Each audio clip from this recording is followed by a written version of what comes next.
Hello friends, welcome to my channel public coaching centre. तो आज मैं लेकर आया हूं आपके लिए रासायनिक अभिक्रियाएं एवं उसके समीकरण का पार्ट 4। तो इसमें इस चैप्टर में पूरा चैप्टर कंप्लीट हो गया है। इसके पिछले वीडियो पार्ट 3 तक अगर आपने नहीं देखा है तो डिस्क्रिप्शन बॉक्स में आपको लिंक मिल जाएगा, वहाँ से जाके उस सभी वीडियो को आप देख लीजिए। तो दो टॉपिक और बचा था, संक्षारण एवं विकृत गंधिता। तो आइए समझते हैं कि संक्षारण क्या होता है। कि जब कोई धातु, पहला नंबर कॉन्सेप्ट है कि जो भी संक्षारण की क्रिया होगा वो जब भी होगा तो धातु में ही होगा। ठीक है, तो दिया है कि जब कोई धातु अपने आसपास के वायु, नमी, अम्ल आदि के संपर्क में आती है। किस किस के संपर्क में? वायु, ठीक है, वायु, नमी, मतलब कि आसपास में मेरे क्या है? वायु है, फिर नमी है, अम्ल है, इत्यादि जो भी है के संपर्क में आती है तो वह क्या हो जाती है? संक्षारित हो जाती है।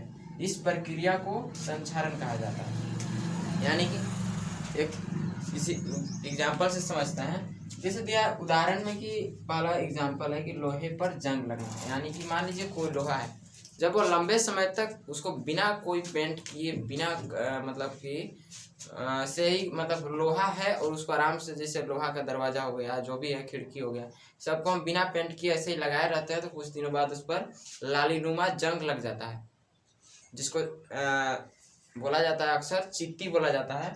तो वही है, मतलब कि जो भी धातु है उसका अस्तित्व ही चेंज कर देता है, इसी को संक्षारण कहते हैं। तो सिंपल वे में आप समझिएगा, जो इसका डिफिनेशन है, जब कोई धातु अपने आसपास के वायु, नमी, अम्ल आदि के संपर्क में आती है तो वह संक्षारित हो जाती है। इस प्रक्रिया को क्या बोला जाता है? संक्षारण बोला जाता है। ठीक है, और दूसरा एग्जाम्पल हो जाएगा तांबा पर हरी परत चढ़ना, तांबा पर संक्षारण हो जाएगा। तीसरा चांदी पर संक्षारण हो जाएगा, जिसका कलर ब्लैक होता है। ठीक है, अब अगला मेरा टॉपिक है विकृत गंधिता। विकृत गंधिता क्या होता है? अब समझिएगा कि विकृत गंधिता पहले किसमें होता है। तो विकृत गंधिता फ्रेंड्स होता है खाद्य पदार्थों में। जब कोई खाद्य पदार्थ को लंबे समय तक ऐसे ही खुला में छोड़ दिया जाता है तो क्या होता है कि ऑक्सीजन से जुड़कर वह ऑक्सीकृत हो जाता है, यानी कि उपचयित हो जाता है। ठीक है, तो वह एक विकृत यानी कि विचित्र प्रकार का गंध देने लगता है, उसी को विकृत गंधिता कहते हैं। जैसे कि एक सिंपल डेफिनेशन की मदद से समझिए कि जब तैलीय या वसायुक्त खाद्य पदार्थों को लंबे समय तक खुला छोड़ दिया जाता है तो वह उपचयित होकर विकृत गंध यानी कि विचित्र गंध देने लगता है, जिसे विकृत गंधिता कहते हैं। ठीक है, ये हो गया हमारा संक्षारण और विकृत गंधिता। तो इस चैप्टर के कुछ ऐसे सवाल हैं जो हर एग्जाम में, यानी कि जो मैट्रिक का बोर्ड एग्जाम होता है उसमें पूछा जाता है। तो आइए 3 से 4 क्वेश्चन सॉल्व करते हैं।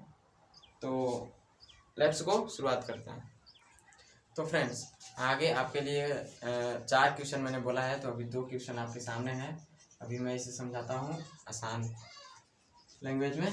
पहला सवाल है कि वायु में जलाने से पूर्व मैग्नीशियम रिबन को साफ क्यों किया जाता है?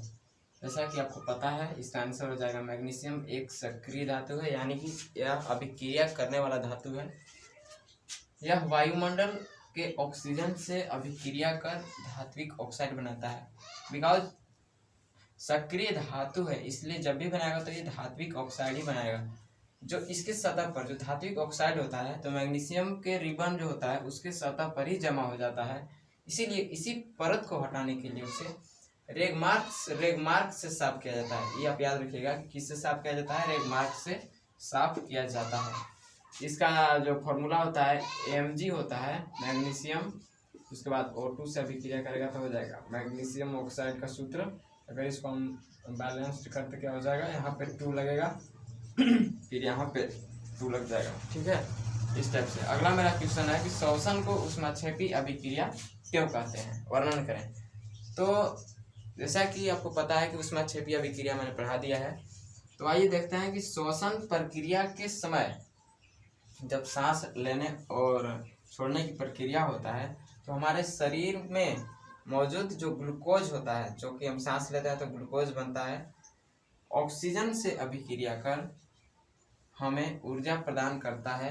इस अभिक्रिया में ऊर्जा उत्पन्न हो रही है, अतः हम कह सकते हैं कि श्वसन अभिक्रिया एक ऊष्माक्षेपी है।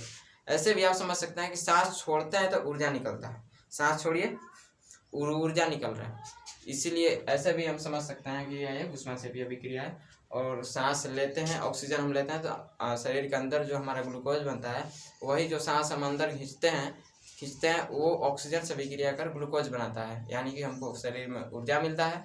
इसलिए हम कह सकते हैं कि ऊष्माक्षेपी अभिक्रिया है, क्योंकि ऊष्माक्षेपी अभिक्रिया में ऊर्जा का क्षेपण होता है, निकलता है ऊर्जा, इसलिए ये श्वसन एक ऊष्माक्षेपी अभिक्रिया है।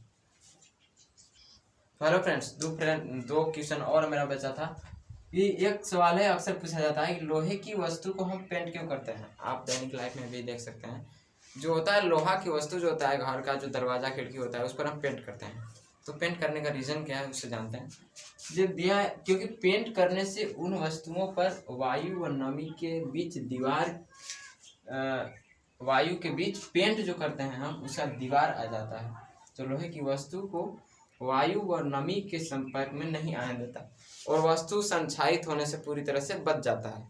जब वायु और नमी संपर्क में नहीं आएगा धातु के, तो क्या होगा, संक्षारित होने से बच सकता है, इसीलिए हम उस पर पेंट कर देते हैं। हो गया क्लियर।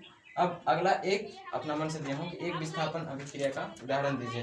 तो इसका उदाहरण आप भी दे सकते हैं, जो भी होगा। मैंने दिया है फेरस प्लस कॉपर सल्फेट, तो हो जाएगा फेरस सल्फेट प्लस कॉपर। विस्थापन अभिक्रिया आपको पता है, अगर नहीं देखा है तो पार्ट 2 में विस्थापन अभिक्रिया के बारे में विस्तृत जानकारी दी गई है। तो ये चैप्टर होता है अब कंप्लीट। अगर आपको कहीं भी कोई डाउट हो तो मेरा व्हाट्सअप नंबर है 9693298601। इस पर आप अपने क्वेश्चन का फोटो भेज सकते हैं, आपको रिप्लाई देने का कोशिश करूंगा जहां तक हो सके कि वीडियो को दोबारा देख लीजिएगा, ताकि एक बार रिवीजन हो जाए और एक बार में सिलेबस पूरा हो जाए। तो टोटल 4 वीडियोज़ हैं, चैनल पर जाइए, जल्दी से देखिए और अपने दोस्तों तक शेयर कर दीजिए। इस पर पढ़ाई स्टार्ट हो गई है, चैनल के माध्यम से रेगुलर वीडियो डाली जाएगी। तो thanks a lot, thank you.